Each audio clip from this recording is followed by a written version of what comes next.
अत्याचार, मदरा का पान, जुआ खेलना इत्यादि सब कुछ धुंधुकारी ने किया है। ये सब करते करते मर गया है धुंधुकारी में।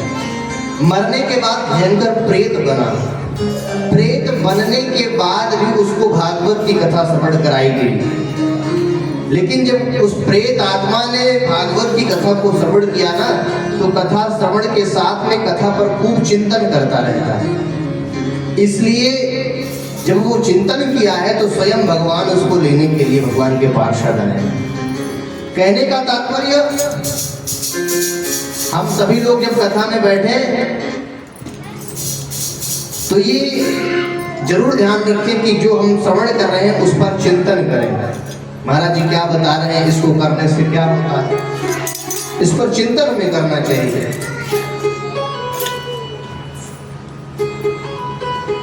ऐसा ना हो कि शरीर तो हमारा यहाँ बैठा है, मन का घर में लगा हो रसोई में कि आज रसोई ये बनानी है, जाने के बाद आज भोजन में ये बनाना है। तन तो यहाँ बैठा रहे, लेकिन तन के साथ में मन भी यही होना चाहिए। बोलिए भक्तवत्सल भगवान की जय हो। कल भक्ति महारानी के चरित्र को हम सभी लोग श्रवण कर रहे हैं। भक्ति महारानी से किसकी भेंट हुई है? नारद जी। नारद जी महाराज की भेंट भक्ति महारानी से हुई है और भक्ति महारानी अपना परिचय बतला रही है। मैं कौन हूँ, कहाँ मेरा जन्म हुआ और कैसे मैं पली बढ़ी, बहुत सब कुछ विस्तार से बतला रहे हैं।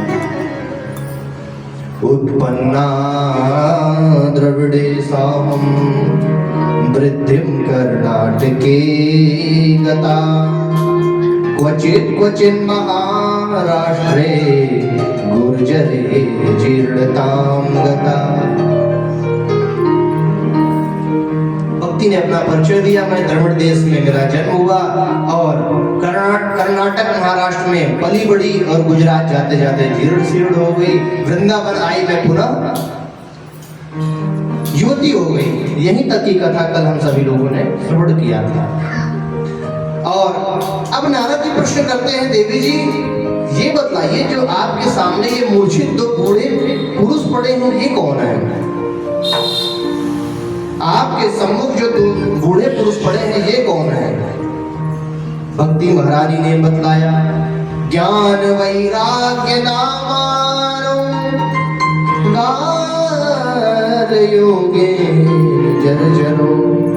ज्ञान और वैराग्य मेरे दोनों बालक हैं, ये मेरे पुत्र हैं।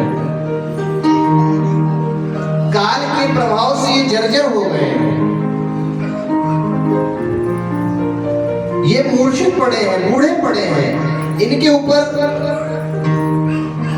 काल का प्रभाव हावी हो गया है। नारद जी तो बड़े आश्चर्य में पड़ गए। अरे भक्ति, अरे देवी, आप जवान युवती हो और आपके बेटा बूढ़े हो गए, ये कैसी बात है?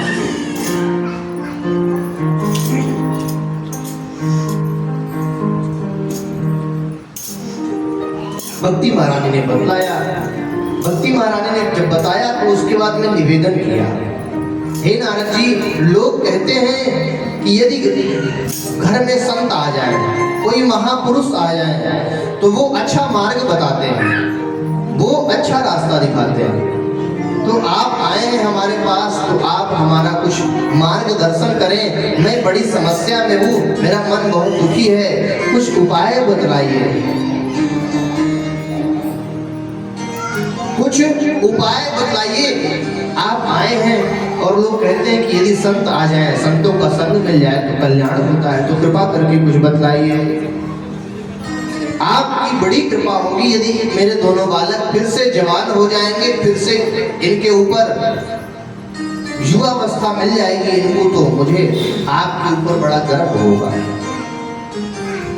नारद जी महाराज ने कहा, आप क्यों परेशान होती हैं? इस कलिकाल में सबसे श्रेष्ठ साधन है भगवान का। यदि नाम अगर ईमानदारी से लिया जाए तो भगवान का नाम ही कल्याणकारी है। भगवान का नाम यदि लिया जाए तो वो ही कल्याणकारी है। यत् फलं नास्ति तपसा न योगेन समाधिना तत्फलं लभते शम्या कलौ केशव कीर्तना। कलयुग की बड़ी महिमा है। आप लोग जान लीजिए, जो लोग कहते हैं कलयुग में बड़ा अत्याचार होगा, पापाचार होगा, दुराचार होगा, ये सब तो होगा ही, लेकिन इसमें एक बड़ी विशेषता है। क्या? कलयुग में यदि भक्त ईमानदारी से, निष्ठा से, श्रद्धा से केवल भगवान का नाम जप कर लेगा, उससे ही उसका कल्याण हो जाएगा। जो फल त्रेता, सतयुग, द्वापर में तपस्या से, योग से, समाधि से मिलते थे, वो कलयुग में केवल ईमानदारी से भगवान का नाम जप कर लो, उससे ही मिल जाएंगे। यत् फलम नास्ति तपसा न योगेन न समाधिना तत्फलम लभते शम्यक कलौ केशव कीर्तना। तुलसीदास जी भी रामायण में कहते हैं, रामचरितमानस में, कलयुग केवल नाम आधारा सुमिर सुमिर नर उतर ही पारा। कलयुग में केवल भगवान के नाम की ही महिमा है। रामचरितमानस में तुलसी बाबा कह रहे हैं और भागवत में श्री व्यास जी निरूपण कर रहे हैं, मंत्रतः तंत्रतः छिद्रम देश कालार्ह वस्तुतः सर्वं करोति निश्चित्रम नाम संकीर्तनम तब। और जो कथा हम श्रवण कर रहे हैं, कथा का विश्राम भी जाकर के नाम संकीर्तन पर ही होता है। कितनी महिमा है नाम संकीर्तन की। इसलिए हमारे पास समय नहीं है, हमको ऑफिस जाना है, ड्यूटी जाना है इत्यादि, घर से जाने से पहले 2 मिनट केवल भगवान का नाम ले लें, उससे ही हमारा कल्याण हो जाए। हरे राम राम राम हरे हरे, हरे कृष्ण कृष्ण कृष्ण हरे हरे। या फिर जिसके जो इष्ट हैं उनका स्मरण करते हुए हम लोग अपने घर से निकले तो हमारा मन बड़ा पवित्र हो जाएगा।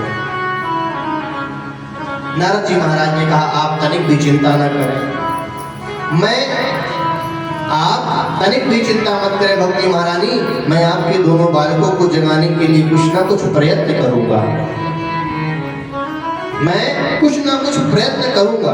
भक्ति महारानी तो इतने में प्रसन्न हो गई कि संत जी कम से कम आश्वासन तो दे रहे हैं कि मैं प्रयास करूंगा, ये दोनों ठीक हो जाएंगे। हाथ जोड़ करके भक्ति महारानी ने नारद जी की स्तुति करी। जयति जगति माया यस्य कायाधवस्ते वचन रचन में कम केवलम चाकलय्य ध्रुव पदम पियातो यद्रपातो ध्रुवोयम सकल कुशल पात्रम ब्रह्मपुत्रम नतास्मि। हे ब्रह्मपुत्र, मैं आपको बारंबार प्रणाम करती हूँ। नारद जी महाराज ने सोचा कि हो सकता है इसका थोड़ा बहुत इलाज कर देंगे तो ठीक हो जाएगा, इसका थोड़ा बहुत इलाज कर देंगे तो ठीक हो जाएगा। नारद जी महाराज कुछ अपना झाड़ फूंक शुरू किए। वेद वेदांत घोषयश्च गीता पाठेर मुहुर्मुहुः बोध्यमानो तदा तेन कथं चिज्योथितो बला। नारद जी महाराज ने वेद पढ़ाया, वेदांत का पाठ सुनाया, गीता पाठेर मुहुर्मुहुः, गीता जी का पाठ बार बार सुनाया, लेकिन थोड़ा बहुत तो झटका लगता, थोड़ा बहुत करंट लगता, लेकिन ज्ञान और वैराग्य फिर वैसे के तैसे रह जाते, फिर वैसे मूर्छित हो जाते। नारद जी तो बड़े आश्चर्य में पड़ गए। अरे मैं इनको वेद वेदांत पढ़ा का पाठ सुना रहा हूँ, गीता पाठ श्रवण करा रहा हूँ, लेकिन फिर भी ये नहीं उठ रहे हैं। इतने में आकाशवाणी हुई, नारद जी आपका किया गया हर कार्य सफल होगा, लेकिन आप सत्कर्म करो। आपके द्वारा किया गया हर कार्य सफल होगा, लेकिन आप सत्कर्म करो। अब बताओ भैया, नारद जी से बड़ा धर्मात्मा कौन है, जिनके मुख पर सदैव नारायण नारायण रहता है।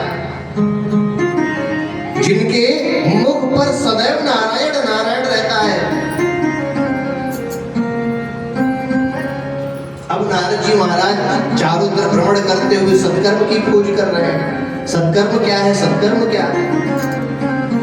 भक्ति महारानी को आश्वासन दिया, आप तनिक भी चिंता मत करें, जब तक मैं आपके दोनों बालकों को युवा अवस्था नहीं प्रदान करूंगा मैं तब तक प्रयास करूंगा। और भ्रमण करते हुए कहाँ पहुंचे हैं? चारों सनत कुमारों के पास में बद्रीनाथ पहुंचे हैं। सनत सनंदन सनातन कुमार बैठे हैं और नारद जी महाराज पहुंच गए। नारद जी के मन में बड़ी ग्लानि है, मुखमंडल बिल्कुल उतरा हुआ है। सनत कुमारों ने कहा, महाराज क्या बात है, आप बड़े चिंतित दिखाई दे रहे हैं। कथम ब्रह्मन दीन मुखा चिंता करो भगवान, आपके इस मुखमंडल पर ऐसी मलिनता क्यों है? नारद जी ने सब कुछ विस्तार से बतलाया कि महाराज ऐसी ऐसी बात है, मैंने खूब प्रयत्न किया लेकिन कुछ बात बनी नहीं। सनत कुमारों ने कहा, यदि किसी के पेट में गंभीर बीमारी हो जाए, ध्यान से सुनो, यदि किसी के पेट में गंभीर बीमारी हो जाए और उसको पैरासीटामोल की बुखार की दवा दी जाए तो क्या वो ठीक होगा? क्या बीमारी पेट की है, उसको बुखार की दवा दी जाए तो क्या ठीक होगा? क्या? नारद जी महाराज ने कहा, प्रभु मैं कुछ समझा नहीं, आप कहना क्या चाह रहे हैं? सनत कुमारों ने कहा कि मरीज 60 वर्ष का है और उसको दवा यदि 5 वर्ष के बालक की दी जाए तो क्या वो असर करेगी? क्या? नारद जी ने कहा, भगवान आप कहना क्या चाहते हैं, बताइए, खुलकर बोलिए। तब सनत कुमारों ने कहा कि इतनी समय जो आप समस्या बतला रहे हैं ज्ञान और वैराग्य की, उनको आप चाहे जितना वेद वेदांत का पाठ श्रवण करा दें, गीता सुना दें, लेकिन उनको अभी बहुत बड़े एंटीबायोटिक की जरूरत है। बड़ी एंटीबायोटिक जब उनको मिलेगी तभी उनका कल्याण होगा। और बड़ा एंटीबायोटिक कौन है? तब सनत कुमारों ने कहा कि इनको श्रीमद् भागवत की कथा का परम आश्रय लेना चाहिए और भागवत की कथा ही इनका कल्याण करेगी। नारद जी महाराज ने कहा, भगवान आप मार्गदर्शन करें, मैं उनको कैसे कथा श्रवण कराऊं? तब सनत कुमारों ने कहा, ठीक है, एक कार्य करिए, मैं बद्रीनाथ से नीचे हरिद्वार आ जाता हूँ और आप वृंदावन से भक्ति ज्ञान वैराग्य को लेकर के हरिद्वार आ जाइए, वहीं पर कथा की सुंदर भूमिका बनेगी, वहीं पर भागवत की कथा का आयोजन किया जाएगा और वहीं ज्ञान और वैराग्य को कथा श्रवण कराई जाएगी, उसी से उनका कल्याण होगा। नारद जी महाराज गए और भक्ति ज्ञान वैराग्य को लेकर के हरिद्वार की ओर प्रस्थान किए और बद्रीनाथ से पहाड़ी से नीचे उतर करके चारों सनत कुमार आए हैं हरिद्वार में और सुंदर सी कथा का आयोजन हुआ है। और जैसे ही कथा का सुंदर आयोजन हुआ, कथा प्रारंभ हुई, उनको करंट लगने लगा, झटका लगने लगा, ऐसा मानो कि भागवत की जो कथा है वो बिल्कुल उनके हृदय में उतरती चली जा रही है। और देखते ही देखते ज्ञान और वैराग्य जो मूर्छित अवस्था में पड़े थे, आज वो ताका तैया करके उठ करके अपने स्थान पर विराजमान हो गए। बोलिए भागवत भगवान की जय हो। अब तो भैया भक्ति महारानी की प्रसन्नता का कोई ठिकाना नहीं। और एक बात बताऊं, भक्ति महारानी से ज्यादा प्रसन्न कौन है? नारद जी। नारद जी किस लिए प्रसन्न है? कि मेरे द्वारा ये प्रयास किया गया और ये प्रयास सफल रहा। एक गुरु जो होता है, गुरु को सबसे बड़ी प्रसन्नता यही होती है कि उसका शिष्य उन्नति की ओर जाए, अच्छे मार्ग की ओर जाए, तो गुरु बड़ा प्रसन्न होता है। नारद जी महाराज ने हाथ जोड़कर की बड़ी सुंदर स्तुति गाई है। भक्ति सुतौ तौ तरुणौ गृहीत्वा प्रेमैक रूपा सहसा विरासी। श्री कृष्ण गोविंद हरे मुरारे नाथेति नामानि मुहुर्वदन्ति, नाथेति नामानि मुहुर्वदन्ति। और क्या कहती हैं, हे नारद जी, हे गुरुदेव भगवान, बस आप अपने चरणों से मुझे ऐसे ही लगाए रखें और आपके चरणों में यदि मैं रहूंगी तो मेरा कल्याण हो जाएगा और आप मेरा विस्तार करेंगे। और क्या सुंदर भाव गा रही हैं। हो अपने चरणों में दे दो ठोर, अपने चरणों में दे दो ठोर, बसा लो मुझे चरणों में, बसा लो मुझे चरणन में, बसा लो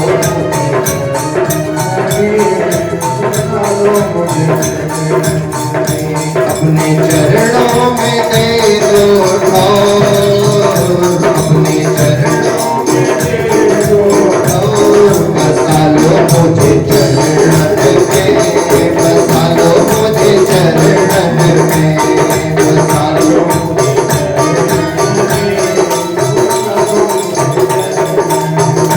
मुझे चाहिए ना कुछ और, मुझे चाहिए बसा लो वृंदावन में,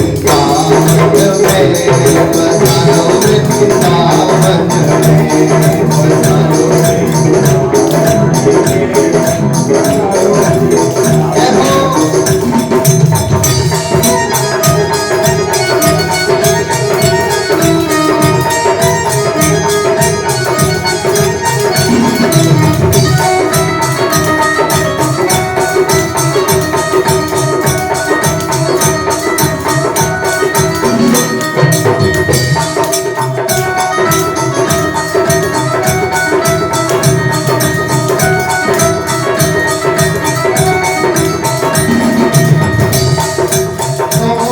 दिया ये जीवन तूने, दिया ये जीवन तूने, सौंप दिया ये जीवन तूने, सौंप दिया ये जीवन तूने, रखियो जिस विध रखना तूने, रखियो जिस विध भैया भगवान से क्या कहेंगे, हे प्रभु, मैंने अपने जीवन को आपके चरणों में समर्पित कर दिया।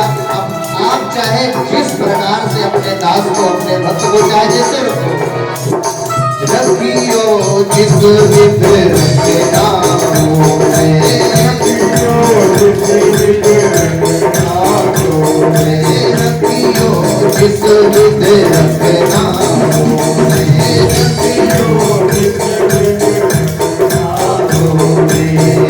तेरे दर्शन करेंगे दुख रोज, तेरे दर्शन करेंगे दुख रोज, तेरे दर्शन करेंगे दुख रोज, तेरे दर्शन करेंगे दुख रोज, बसा लो मुझे चरणन में, बसा लो वृंदावन में, बसा लो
बना लो, लता पता चाहे डाल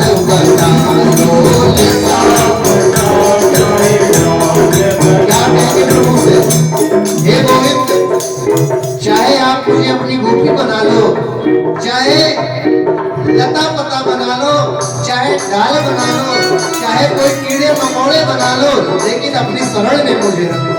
और चाहे गोपी ग्वाल बना लो, चाहे गोपी ग्वाल बना लो, लता बताया डाल बना लो, लता बताया डाल बना लो, चाहे ब्रज का बना लो मुझे हो, चाहे ब्रज का बना लो मुझे हो, चाहे ब्रज का बना लो मुझे हो, चाहे ब्रज का बना लो मुझे हो, बना लो वृंदावन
जय हो।